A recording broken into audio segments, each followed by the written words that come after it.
Assalamu алейкум, менин сүйүктүү угармандарым. Оору жана шыфа китебинин 3-чү темасын окуп баштадык. Алгач сиздерден биздин каналга катталып, лайк басып, өзүңүздөрдүн ой пикириңиздер менен бөлүшүп кетүүнү суранабыз.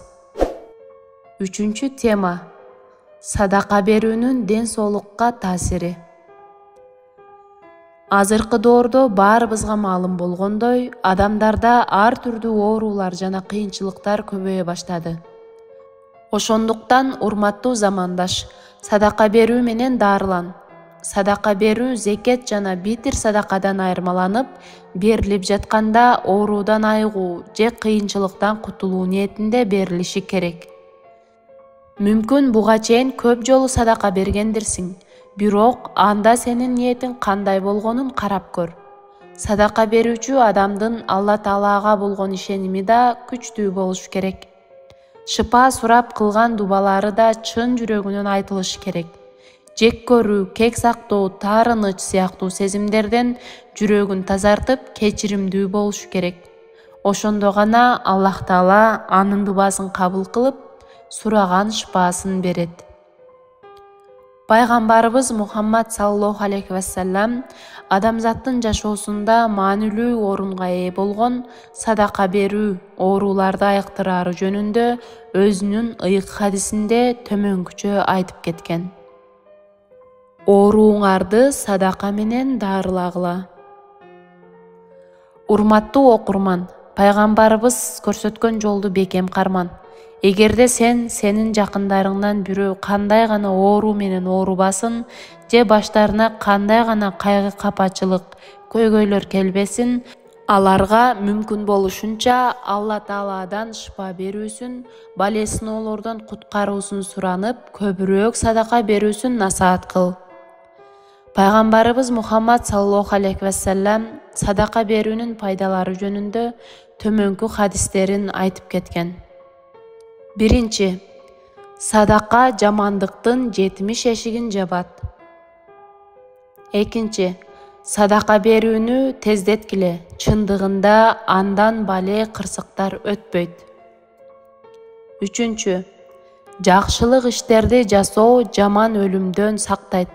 Жашыруун берилген садака Алланын каарын өчүрөт. Тууган уруктар менен катташуу өмүрдү узартат.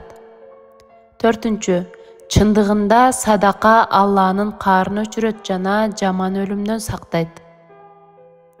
Негизи ислам дининде садака берүү бир гана акчалай эмес, тескерисинче адамдарга жакшы сөз айтуу, аларга жылмаюу, ата-эненин, жашы улуулардын, элдин кызматын кылуу, жетимдерге, муктаждарга жардам берүү, жолдон зыяндуу нерселерди алып коюу, жакшы саламдашуу, ооруса кабар алуу, жетимдин башын сулоо сыяктуу иштерден турат. Биз дайыма садака берүүнү күнүмдүк адатка айлантканга аракет кылалы. Баскан турган жолубузда сооптуу иш жасап, өзүбүзгө жагымдуу сезимдерди тартуулайлы. Анткени бул сезим жүрөккө дары болуучу касиетке ээ. Сөзүбүз куру болбош үчүн силерге Шейх Сулайман Муврижге садака боюнча элдер айтып берген окуяларды сунуштайбыз. Күндөрдүн биринде Сауд Аравия мамлекетинде 2 бөйрөгү иштебей калган бир аял бөйрөгүн алмаштыруу үчүн акысы 20 000 реалга донор издеп жатканын жарыя кылат. Ага макулдугун берген аял келип текшерүүлөрдөн өтөт. Бирок ооруган аял донор аял менен жолугуу үчүн бөлмөгө кирип барганда, донор аял оюнан кайтканын жана кедейлиги, акчага муктаждыгы үчүн гана ушул ишке барганын айтып ыйлап жиберет. Ошондо ооруган аял бөйрөгүн бербесе да, ага убада кылынган акчаны садака кылып бөлмөдөн чыгып кетет. Бир аз убакыт өтүп, дарыгерлер ооруган аял тапшырган анализдердин жакшыра башташканын байкашкан. Аллага мактоолор болсун, аягында ооруган аял толугу менен айыгып кетет. Сауд Аравия өлкөсүнүн борборуна жакын жерде жайгашкан Хураймила аймагында да шыпа ниетинде садака кылып, ак кан оорусунан толугу менен айыгып кеткен аял жашайт. Дарыгерлер аны кайра-кайра текшерип көрүшүп, оорунун жок болуп кеткенине күбө болушкан.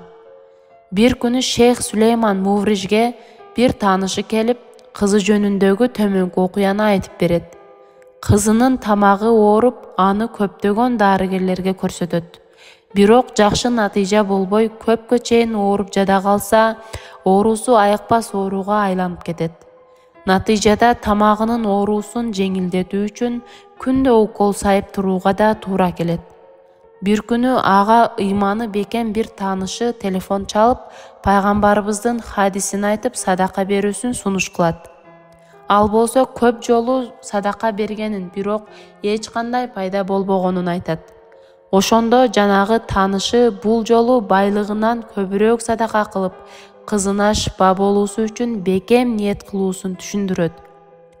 Ал дароо унаасын нан, кумшекер, күрүч, тооктун эти сыяктуу азык-түлүктөргө толтуруп, муктаждар көп жашаган жерге барып, кызынын атынан садака тарата баштайт. Муктаждар да ага ыраазы болушуп, өз кубанычтарын жашырышпайт. Алла Таалага шүгүрлөр болсун. Ошол күндөн баштап кызынын абалы жакшырып, оорусунун толугу менен айыгып кеткенин айтат. Ошондо ал садака бул чындык экенин, ал эми кызы болсо 3 жашка чыгып, бактылуу балалыкта жашап жатканын жана өзү азыркы күндө садака берүүгө терең маани берип, аны адатка айлантып алганын айтат. Дагы бир болуп өткөн окуя. Bir күнү bir кишинин кичинекей баласынын температурасы көтөрүлүп, түшпөй коет. Тамак жеши да начарлап, эч нерсеге көңүлү келбей калат. Ошондо аялы күйөөсүнөн баласынын атынан садака берүүсүн өтүнөт.